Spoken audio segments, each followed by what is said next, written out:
You know what? Last year, I try to be productive at like 6 a.m. in the morning, and this is like the first time I woke up outside of school at 6 a.m. So usually for school, I wake up at like 6 because I have the school bus and I have to go to school, which starts at like 7:30, right? So I wake up at 6, get ready and everything.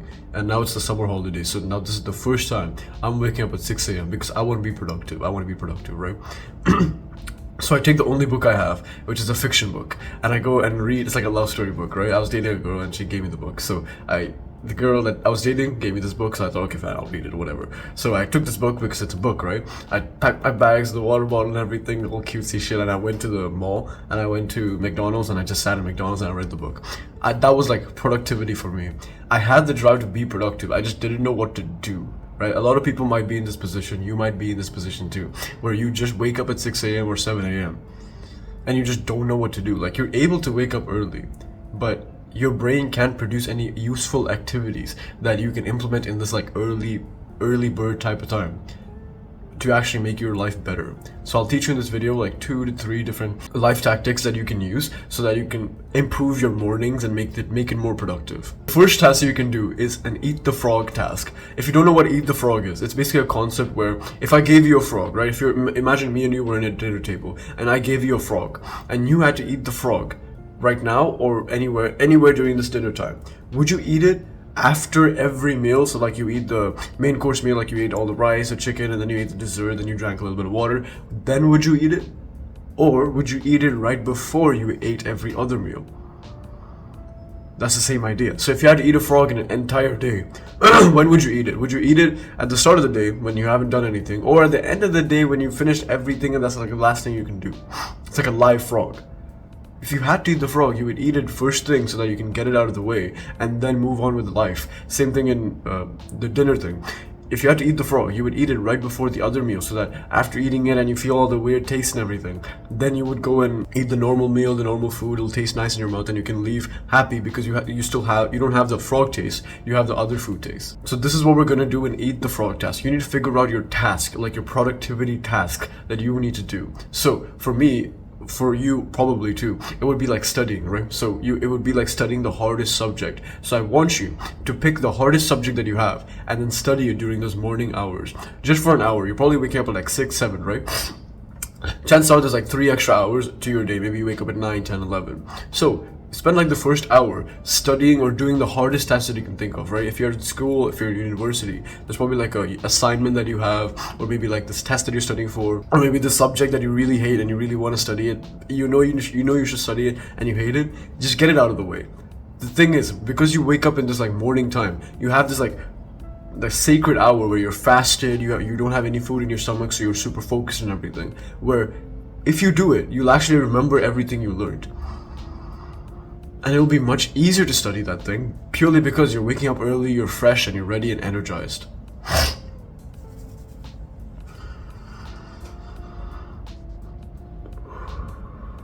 So your action step is figure out your frog task. Figure out what task you can do in the morning where no one's awake and it's just you and your books and everything. Figure out that one subject that you can study for an hour. And then just study. Take a cold shower so you're energized, and then go and study that one subject. Make it a habit. That frog task is going to be your hardest task, so you're going to do it, and then the rest of the day is going to be super easy because you just finished the hardest task. This sounds good, right? Because you finished the hardest task in the morning, and now the rest of the day becomes super easy. The second task you can do is working out. Now you can pick the workout time anytime throughout the day, but if you really want to like finish your workout and you don't usually work out in the morning. Again, it's kind of like a frog task, right? Because it's super difficult, it's fully taxing, and if you don't like working out or you just started, it's amazing to just go to the gym at like 7 or 8 in the morning so you can finish that off for like an hour, do the workout, get home and then just relax. Purely because it's a hard task. If you just go through the day, you do some easy task and then you have to do the hard task, it gets kind of annoying, especially because you haven't been going to the gym for a while. If you have been going to the gym for a while and you have a time, ignore this part. But basically, if you haven't, this is for you. Pick a time in the morning where you can go to the gym after working out, after studying or before studying, whatever it may be, whatever is more comfortable for you. Pick a time and go finish it. this is like the perfect time for it. Because then you can focus on eating and getting your protein in for the rest of the day, and you don't have to worry about working out or doing any hard task for the rest of the day. The first time I started working out, I went to my building gym, and I used to go super early in the morning. I would wake up at like 7, 8 a.m. and I would do the first thing, like I would just get ready and go to the gym. I would do some like pussy workout I found on Google Images, but it wasn't really structured, but I still wanted to go to the gym. So I went to the gym in the morning. And that allowed me to like be relaxed for the rest of the day. So I finished the hard task and then I went. This is what got me consistent. Now I go at like 10 a.m, right? But now, before, I used to go at like 6, 7, 8 a.m. so I could finish it throughout the day. And I want you to do the same thing, especially because you haven't been working out. When you wake up early and you have this like drive, it's the most perfect time to hit a massive workout in, get everything done, listen to some good music, and then come back home and then focus on eating protein and reading and everything. Third thing is reading. Reading is so useful. It's one of my favorite methods of getting knowledge. Thing is, imagine if somebody was successful in anything that you were interested in. Let's just say you're interested in sleep and getting a good physique, or maybe discipline.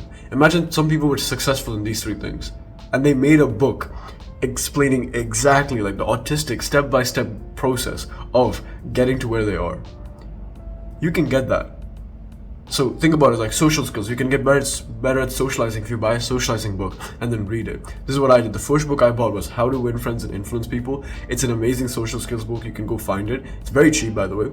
And you can just read it, implement what the guy says, and you'll make more friends. You'll be more of a nice person. You'll enjoy better conversations because you know exactly what to say.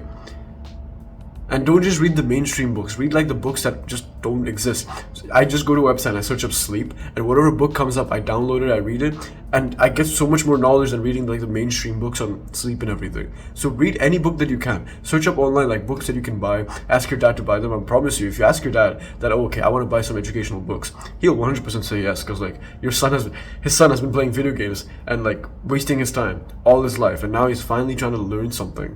And he'll be happy to do that. So find some books that you're interested in. I suggest like How to Win Friends and Influence People for social skills. It's like a basic tutorial self-improvement book. You can go read it. It'll improve your life drastically, because when you read it, you not only improve your social skills because you go implement what you learned, but you also improve your reading skill, your focus skill, because you're focusing on the lines, and that will compound into studying and being better at studying and being better at reading the books for studying. So it'll level up different skills at once. Reading is such an amazing skill, because every time you have free time, just read like a 5-page, like for 5 minutes, just read the book that you're interested in. Don't read like, oh, I am reading this book. Just read any book that you're interested in. Your curiosity will take you there. And this is how you learn. A lot of what I teach you, a lot of what I know, and how I'm able to speak this to you, and all the productivity tactics I know, sleep tactics and everything, social skills, it's purely because I just read a lot of books. And I don't read for hours or something. I literally read for like 5 minutes here, 10 minutes there, 15 minutes here. If I have some free time, like 20 minutes, I'm waiting for something, I'll read from my Kindle. You don't have to buy a Kindle. You can just buy the normal books. If you want, you can buy the Kindle. It doesn't work. Both work. It doesn't matter which one you buy. But simply, just get a book and read it. You don't have to sit for like 1 hour timer and read the book, because you're like, that's like studying, right? Just read based on your curiosity. Get a book and then just like, take the book and then read it based on your curiosity. Imagine I had 3 books on sleep, social skills, and discipline. If I wanted to learn about discipline, I'm not gonna be like, oh, I'm reading the social skills book right now, so I'll finish it, then I'll read the discipline. That's some stupid bullshit. If you're interested in discipline, just read the discipline book until you're not. And then when you're interested in like sleep, read sleep, then social skills. You get the idea, right? Go by your curiosity. I'm so enthusiastic about books because I didn't know that books were this important. And if I knew 2 years ago that I could read books outside of school, I would be so much further in life right now. And I really want that for you. You're like my younger self. I'm trying to talk to you like you're my younger self. I promise you. Like, just take any book that you have and then just read it. Download the book, buy the book, whatever you need to do. I suggest just buying the book, and then if you want, you have a Kindle or a tablet that you have, just download it there, like the book, like the PDF, right? And then just read the books that you are interested in. Use what the author says into your own life. Don't just copy what he says, but read it and be like, okay, how can I implement this in my life? I have more videos like this on my channel. You can go click this one, or you can subscribe to my channel. Bye.